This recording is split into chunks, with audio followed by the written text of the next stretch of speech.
siang. Di sini aku Puspasari Lumbanturuan, mahasiswa Ilmu Komunikasi dari USM. Di sini aku akan mewawancarai seorang penyiar radio. Ya, tentu saja namanya siapa Kak? Ocha. Ocha. Nama lengkapnya nggak ada, cuman Ocha aja gitu. Iya. Kepanjangan Kak kalau nama panjang. Panggil aja Ocha. Oh iya, Ocha gitu ya. Ini karena kita masih social distancing, jadi kita menaati protokol kesehatan ya guys. Kita memakai masker. Tapi untuk sesi pertanyaan nanti kita bisa buka masker. Penasaran sama pertanyaan yang aku tanyakan ke Kak Ocha? Mari kita simak.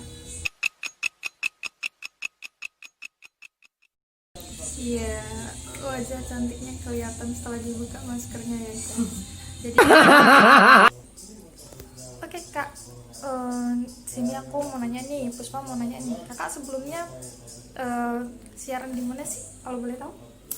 Biasanya kalau saya sendiri itu di stasiun Radio Demak. Tapi kalau ada panggilan-panggilan job gitu, kadang ke Semarang, kadang ya sedapat panggilannya sih. Berarti cewek panggilan dong Ya Kak. bisa disebut kayak gitu Kak ya. Cewek panggilan guys. Oh my god! Wow! Nanti yang kepo-kepo sama kakaknya bisa minta nomor WhatsApp-nya.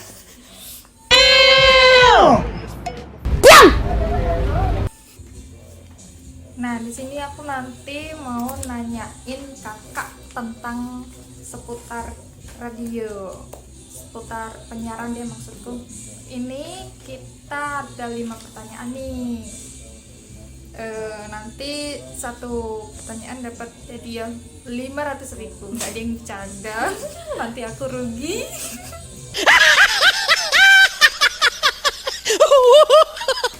Apa sih perbedaan dunia penyiaran pada zaman dulu sama zaman sekarang? Sejarahnya gimana Kak? Aku boleh tahu. Makanya kan lihat sini kan, aku lihat kamera. Oh iya. Oh iya Kak. Gimana, Kak?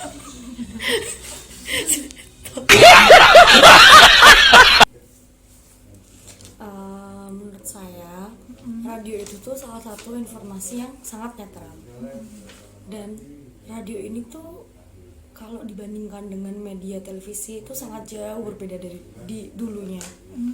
Kedua media ini tuh berbeda, apalagi di Indonesia yang pemegang program televisi juga ikut campur dengan dunia politik. Jadi tuh nggak mungkin sebuah media penyiaran televisi itu tidak pernah berhubungan dengan politik. Oh, jadi gitu ya Kak. Jadi di zaman dulu itu radio itu membantu para pemuda untuk mengetahui kabar negara, apa yang dikembangkan di negara, terus ya seperti kayak kita juga mengetahui ekonomi negara juga gitu. Jadi kita nggak diem aja di rumah para pemuda zaman dulu itu. Terus Kak gimana lanjutannya? Ya sekarang ya lumayan berkembang dalam radio ini kan. Apalagi sekarang banyak tuh media sosial, Instagram, Facebook. Jadi penyiaran radio itu sekarang tuh menurun sebenarnya, tapi ya kita nggak boleh patah semangat dong. Radio itu kan dari zaman dulu udah ada, udah perkembangan semua itu kan lewat radio. Jadi ya itu aja sih. Jadi tuh sekarang tuh anak milenial tuh lebih dapat informasi berita tuh mungkin lain dari radio tuh dari Instagram itu tadi ya Kak. Itu. Jadi itu kayak radio tuh udah nggak terlalu diperhatikan untuk kaum milenial yang sekarang kayaknya ya Kak ya. Ya sih, tapi bisa juga sih biasanya radio tuh membuat program menyiarkan lewat Instagram, dan radio itu sendiri kan punya media sosial juga ya Kak, jadi ya bisa berguna juga, nggak menurunkan derajat radio gitu. Derajat radio. Nah ini kita ke sesi pertanyaan kedua ya Kak. Bagaimana sih kakak melihat dunia penyiaran di zaman sekarang ini kayak gimana? Radio itu selalu mengikuti perkembangan zaman ya kak, terutama yang sekarang ini buat para cewek-cewek yang suka lagu pop Korea, itu tuh banyak requestan ini dari mereka nih yang kak itu dong share lagu yang pop kesukaan ini, jadi banyak gitu yang masuk kan. Jadi ya anak-anak itu lebih suka kalau kita waktu kita tuh lagi live di Instagram gitu, kita selalu memunculkan kayak ayo nih siapa nih yang mau request kayak gitu. Oh, gitu. Kak request jadi Berarti ada akun Instagramnya juga ada ya buat sesi pertanyaan, requestan gitu ya. Jadi kayak itu tuh suatu usaha kita buat menarik para penonton mendengar di radio gitu lewat Instagram itu. Jadi kalau kita ngomong apa ya mereka otomatis kayak ya itu ya menarik gitu, iya kak kita request ini lagu ini gitu. Terutama tuh kayak yang buat para cewek ini yang drakor Korea kayak gitu ya lumayan sih berkembang. Tapi kira-kira tuh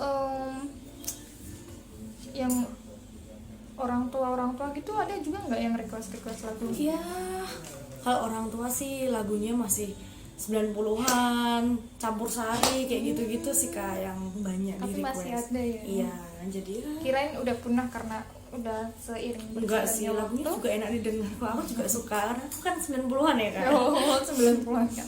Oke, cocok lah.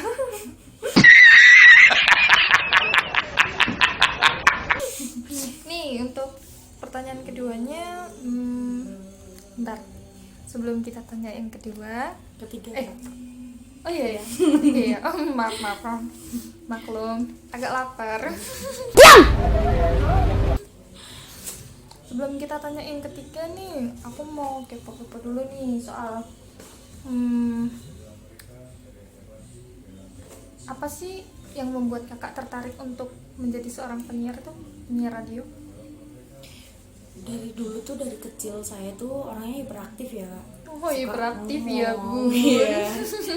Suka ngomong, cerewet, ngomong sana sini ya. Habis itu orang tuh kayak yaudah kamu kuliah aja di penyiaran ini jurusan broadcasting kayak gitu-gitu. Jadi yaudah masuk kayak gitu ya. Ya puji Tuhan sampai sekarang ya kita berlanjut jadi Tuhan, penyiar ya. beneran. Nah, ini udah pertanyaan yang ketiga aja nih. Menurut kakak nih regulasi penyiaran di tempat kakak ini yang mengacu dan merujuk kemana ya kak? Apakah ada perbedaan regulasi zaman dulu sama zaman sekarang? Sebenarnya sih nggak ada bedanya ya zaman dulu sama sekarang ya, karena emang kita kan ya penyiar biasa, karyawan biasa, masih di bawah atasan lah, ininya masih ada di atas kita yang tetap mengawasi kita gitu. Oh, diawasin juga gitu ya kak? Iya, jadi kita mau ngomong kasar, ngomong nyeleneh kayak gitu-gitu tuh nggak bisa Diawasin, Kak. dipantau Iya, gitu ya? nggak bisa kayak gitu. Jadi ya harus hati-hati kalau ngomong juga sih. Bercanda boleh asal nggak kelewat batas gitu. Kayak gitu aja sih. Terus kalau regulasinya itu dari perbedaannya dulu itu sama sekarangnya? Ya kita selalu mengikuti update ya Kak. Perkembangan dari dulu sekarang tuh kita terus Selalu mengikuti. update gitu ya? Iya selalu. Selalu update. Terus ini ada pertanyaan yang keempat nih. Melihat dunia digital yang semakin merebak sekarang, bagaimana dampaknya terhadap dunia penyiaran sekarang? Apakah menjadi positif atau negatif nih kak? Ya walaupun radio ya Kak, kadang di atas kadang di bawah, kadang menurun kayak gitu. Ya ada dampak positif negatifnya sih Kak. Kalau dari positifnya ya orang-orang mungkin melihat tetap harus mengenang gitu ya, mengenang radio karena emang dulu kan kita pakainya radio, Iya, jadi kita iya. nggak boleh lah melupakan Iya. radio itu. Dulu informasinya semua dari radio Iya, ya, itu. sebelum ada TV ya kak? Iya gitu, makanya ya kalau negatifnya ya emang kalah sih ya Kak dari media-media sosial Yang digital. zaman sekarang itu ya. Sekarang kan Apalagi- udah mulai ada Instagram, udah ada apa itu namanya, Twitter, Facebook. Ada YouTube. Jadi orang-orang bisa cari informasi di situ Iya, sekarang ya. jadi ya gitulah dampaknya. Yeay, udah di yang terakhir nih. Yang terakhir nih Kak, di special case seperti apa di pandemi saat ini? Apa yang terjadi dengan dunia penyiaran? Di saat pandemi ini sih ya cukup menghambat ya Kak buat penyiaran. Apalagi ya PSBB ini kan semakin menurun tentang penyiarannya kayak Iya. gitu. Semua sih Kak, nggak cuma di penyiaran aja sih. Iya. Dari sektor perekonomian juga semua menurun. Tapi ya kita tetap mensupport karyawan ya, tetap mensupport penyiar-penyiar lainnya buat terus berkreativitas dalam membuat konten penyiaran juga sih. Yang penting tetap patuhi protokol. Himbauannya nih Kak untuk para penyiar nih, apa aja? Ya, saya harapkan dapat memaksimalkan dan mendorong fungsi lembaga penyiaran ini sebagai penyampai informasi yang sesuai dengan amanah nanti ke depannya gitu sih Kak. Gitu. Terus nih Kak, saran-saran buat penonton di rumah nih, apa nih? Ya buat kaum milenial ini ya, walaupun banyak sosial media di luar sana, tetap radio itu ada saat kamu tuh belum ada di sini gitu. Jadi jangan pernah lupakan radio, alat-alat penyiaran yang lain ya gitu sih.